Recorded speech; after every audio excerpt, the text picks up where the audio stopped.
ധർമ്മടത്തെ തെരഞ്ഞെടുപ്പ് യോഗത്തിൽ കേന്ദ്ര സർക്കാരിനെയും പ്രതിപക്ഷത്തെയും രൂക്ഷമായി വിമർശിച്ച മുഖ്യമന്ത്രി പിണറായി വിജയൻ.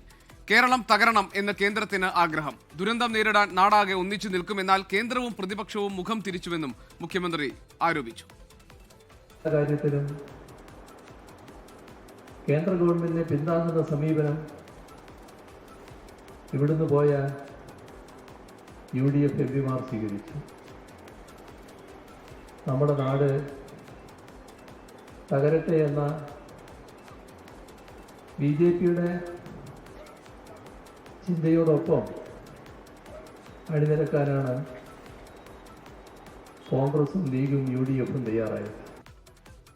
ലോകത്തെവിടെയായാലും ഏത് സമയത്തും 24 വാർത്തകളും ഓഗ്മെന്റഡ് റിയാലിറ്റി പാക്കേജുകളും എക്സ്പ്ലെയിനറുകളും വിശദമായി കാണാൻ ഞങ്ങളുടെ YouTube ചാനൽ നിങ്ങൾക്ക് സബ്സ്ക്രൈബ് ചെയ്യാം.